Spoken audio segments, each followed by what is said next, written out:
নমস্কাৰ বন্ধুসকল, আকৌ এখন নতুনকৈ গাড়ী আনিলোঁ এল্টো K10। এইখন চিলভাৰ কালাৰ, আপোনাৰ 2013 মডেল হয়। আপোনাৰ গোটেই গাড়ীটো আপোনাৰ চাৰি চাইডৰ পৰা এবাৰ দেখাই আছোঁ।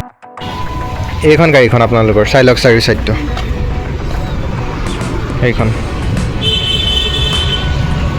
অলপ ধুনীয়া। আপোনাৰ আমি ৰাবিং চাবিং গাড়ীখন কৰাই দিছোঁ, সৰু সুৰা ডেণ্টিং পেইণ্টিং আছিলে কৰাই দিছোঁ, একদম ধুনীয়া হৈ আছে। আপোনাৰ টায়াৰকেইটা চাই লওক। আপোনাৰ এতিয়া আপোনাৰ 50%, 60% টায়াৰ এতিয়াও আছে। এইটোতো টায়াৰ আপোনাৰ পূৰা ব্ৰেণ্ড নিউ লগাই দিছোঁ আমি। এয়া চাই লওক, ব্ৰেণ্ড নিউ টায়াৰ এইটো। মই গাড়ীত যিমান কাম আছিল গোটেই কামখিনি আমি কৰাই দিছোঁ আপোনালোকক। এই টায়াৰটো আমি সলাই দিম। টায়াৰটো এতিয়াও আপোনাৰ এইটো বেয়া হৈছে আৰু এইটো চাওক, এইটো টায়াৰো প্ৰায় 50% টায়াৰ এতিয়াও আছে। আমাৰ গাড়ীখন লুকটো চাই লওক ফ্ৰণ্টৰ পৰা।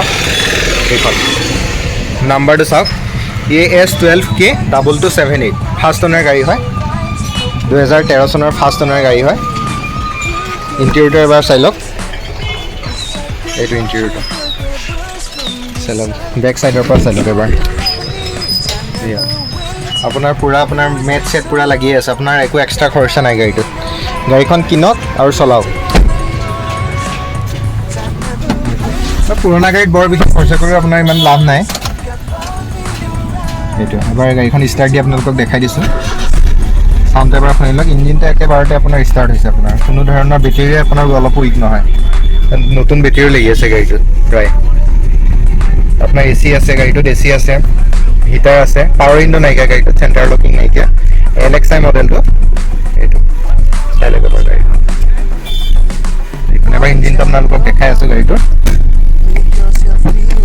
আৰু চাব ইঞ্জিনটো গাড়ীটোৰ ভালকৈ। কিবা যদি প্ৰব্লেম থাকে আপুনি গাড়ী এখন লওঁতে সদায় ইঞ্জিনটো বহুত ভালকৈ আপুনি চাব লাগিব। ছেকেণ্ড হেণ্ড গাড়ী এখন লওঁতে এইটো চাই লওক গাড়ীখন। আপোনাৰ ইঞ্জিনত কোনো ধৰণৰ আপোনাৰ বেক কম্প্ৰেচাৰ নাই। চাওক এবাৰ, তাৰপৰা আপোনাৰ কোনো ধৰণৰ ধোঁৱা নাই, ধোঁৱা লোৱা নাই আৰু ভাইব্ৰেশ্যনো নাই গাড়ীখনত। আপোনাৰ বেটেৰী কণ্ডিশ্যন এনেই গোটেই গাড়ীখনৰ আপোনাৰ অ'কে হৈ আছে একদম। আপুনি গাড়ীখন কিনক আৰু চলাওক। মবিলো আমি নতুন ভৰাই দিছোঁ, ছাৰ্ভিচিং কৰাই দিছোঁ গোটেই গাড়ীটোত। চাই লওক এবাৰ গাড়ীখন।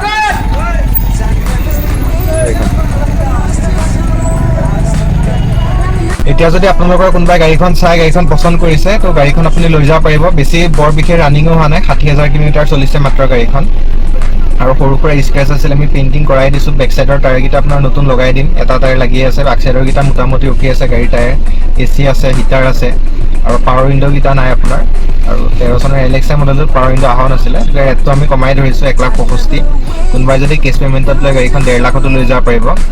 কণ্টেক্ট কৰিলে হ'ল মোক আপুনি গাড়ীখন ল'বৰ কাৰণে। আৰু মোৰ ফেয়াৰ মটৰ্ছ বুলি আছে, নগাঁও তেলীয়াগাঁৱত আহিলেই হ'ল আপুনি, নহ'বা মোক ফোন কৰিলেও হ'ব। আৰু নেক্সট আপোনাৰ চেনেলটো মোৰ লাইক কৰিব, শ্বেয়াৰ কৰিব, ছাবস্ক্ৰাইব কৰিব। ধন্যবাদ আজিৰ কাৰণে মানে।